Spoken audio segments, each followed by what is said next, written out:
Bom, boa noite, tudo bem? Meu nome é Wesley, eu sou do curso de Ciência da Computação na Universidade Federal do Pará e da disciplina de Administração da Informática. E hoje a gente vai falar de um tema muito importante na gestão de TI, que é o processo de medição do nível F do modelo de referência MPS para serviços. Vamos passar aqui então. Um breve roteiro da nossa apresentação, vou fazer uma introdução sobre o que é o modelo de referência, falando um pouco das suas características, como ele funciona. Depois a gente vai aprofundar um pouco mais no processo de medição e estratégia de implementação desse processo, um exemplo prático que a gente traz aqui e a conclusão. Bom, para começar então, rapidinho, para contextualizar aqui, o modelo de referência MPS para serviços é um modelo brasileiro criado para ajudar organizações, principalmente na área de TI, a melhorar seus processos de serviços. Ele é como se fosse um guia para boas práticas que uma empresa pode alcançar para ter um nível de qualidade. Né? Esse modelo é dividido em níveis, cada nível com uma série de quesitos para se cumprir. Nesse modelo, o nível F ele é um nível intermediário que já exige um pouco mais de organização e disciplina, mas que ainda não é tão complexo quanto os níveis mais altos, vai até o A, até o nível A é o nível mais alto. E aí entra o processo de medição em TI, que a gente tem uma máxima, né, que a gente só gerencia o que se mede. A medição ele é um processo, ele é um desses quesitos que a empresa cumpre para que a gente possa ter uma empresa de qualidade, né, que está presente lá no nível F do MPS para serviços. Então, pensando nisso, se a gente medir, né, e gerenciar, se a gente não coleta dados, a gente acaba tomando decisões daquilo que a gente acha, na intuição, né, sem ter fatos. Isso pode gerar muito risco e pouca confiabilidade para nossas decisões. Então, o médico ele existe justamente para a gente transformar dados em informações úteis para a tomada de decisão.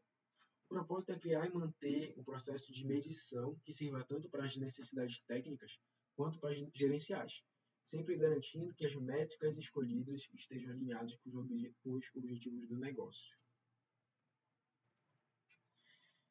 No nível F, o modelo ele pede alguns resultados básicos.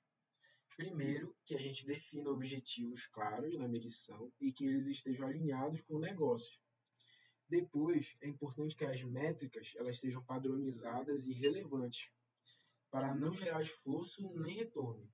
Os dados eles precisam ser coletados de forma sistemática e confiável, analisados e interpretados de maneira útil, além de armazenados e comunicados de forma organizada para quem precisar tomar decisões.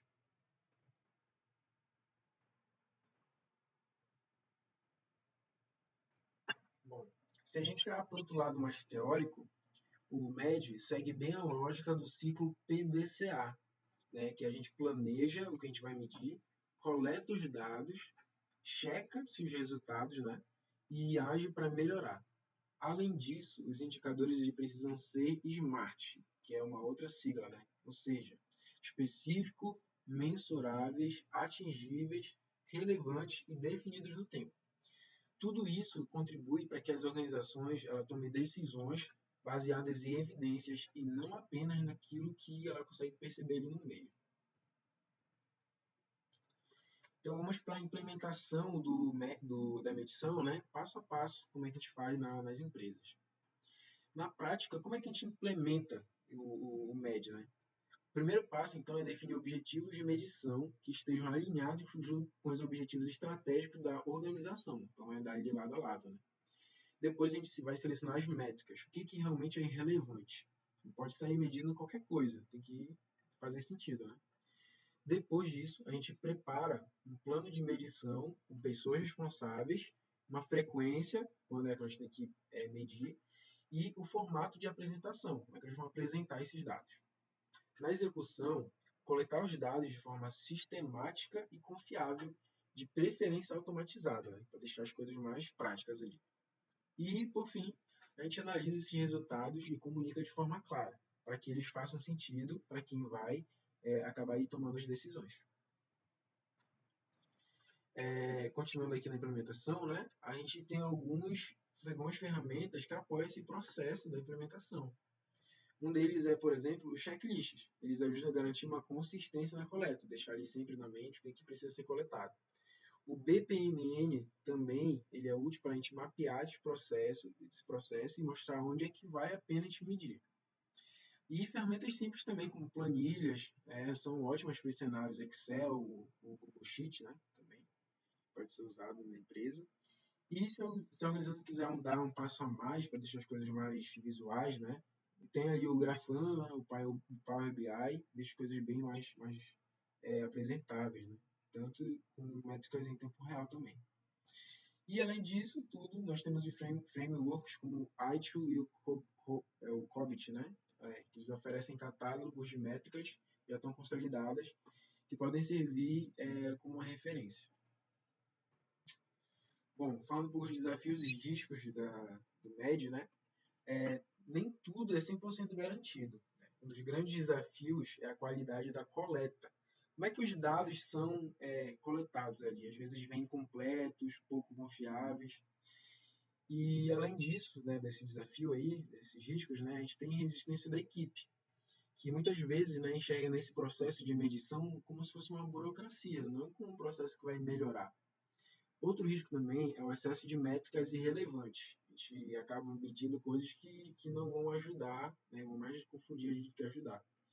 E, por fim, o desalinhamento com a estratégia. Quando a gente se mede algo, a gente quer que aquilo gere valor para o negócio. Se não gera valor, aquilo está desalinhado. Então, é um risco que a gente corre também aí com esse processo.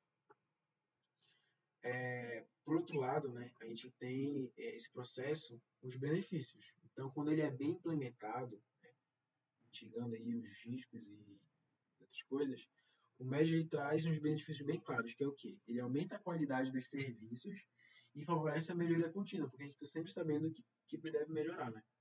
Garante mais previsibilidade também e controle operacional, a gente sabe controlar. Dá suporte a decisões estratégicas com base em dados concretos e ainda fortalece a imagem da área de TI com uma parceria de negócio, e não apenas como suporte técnico. É uma parceria ali que está trazendo valor para o negócio. Falando agora sobre o estudo de caso da universidade, né, um exemplo que a gente traz, para ilustrar aqui, a gente vai imaginar uma universidade pública que tem problemas com tempo de resolução de chamados com TI. Né? A meta estabelecida para esse problema aí foi reduzir o tempo médio de resolução em 20% em um semestre. Foi a meta lá do negócio, né? A coleta ela é feita automaticamente nos sistemas de chamados, então já tem uma forma como a gente vai coletar esses dados.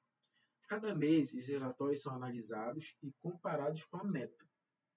E aí, essa análise ela mostra alguns gargalos, por exemplo, né, em horários e tipos de chamados, no horário da noite, por exemplo, acaba percebendo lá que no horário da noite demoram mais, porque tem poucos colaboradores lá atuando, né, à noite.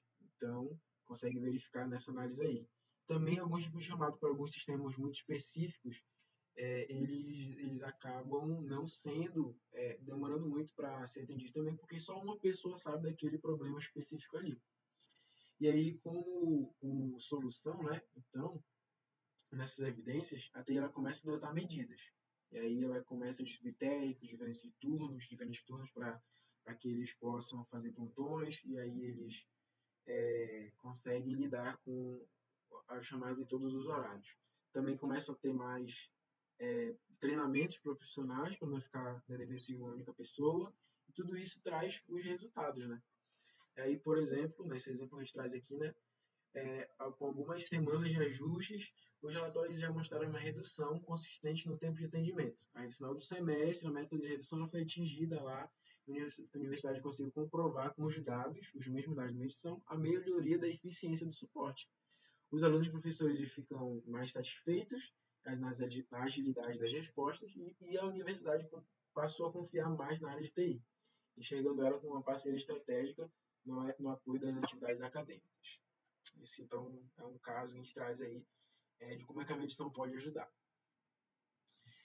Bom, para concluir, então, para a gente fechar aqui, né, é fundamental o MED, porque ele transforma os dados em informação útil. Porque a gente está tratando de fatos, né? Fatos coletados que estão acontecendo ali no meio da empresa, do negócio. Só que para implementar ele exige disciplina, planejamento, alinhamento estratégico, né? Para funcionar bem. Só que os benefícios são muito claros: mais qualidade, previsibilidade, maturidade na gestão. E a grande mensagem é: organizações maduras, elas decidem com base nas evidências, não naquilo que se acha. E essas evidências coletadas a partir desses dados. Então, minha reflexão final é a seguinte: essas organizações, elas tomam as decisões, né, com base nesses dados. Elas se apoiam em evidências concretas, construídas a partir de dados confiáveis. E é justamente nesse ponto que o processo de medição se torna uma ferramenta estratégica. Ele oferece à gestão a capacidade de enxergar a realidade da operação de forma clara, antecipar riscos, identificar oportunidades de melhoria e alinhar os serviços de TI com os objetivos do negócio. Sem esse processo de medição, a organização corre o risco de repetir esses erros, investir recursos em áreas erradas. E com esse processo, então, implementado de forma correta, os gestores passam a ter previsibilidade, conseguem planejar com segurança, justificar as decisões deles de forma transparente, em base, né, nesses dados. Então, implementar uma medição do nível F do modelo de referência do MPS de serviço, ele não é apenas para cumprir uma exigência do modelo de maturidade, mas sim para dar um passo essencial numa excelência em gestão de serviços. Essa é a diferença entre uma organização que reage aos problemas de maneira improvisada e outra que age de forma proativa, fundamentada e sustentável. Essa foi a minha apresentação, agradeço aí pela atenção, muito obrigado. E esse é o processo de medição do MPS de serviço.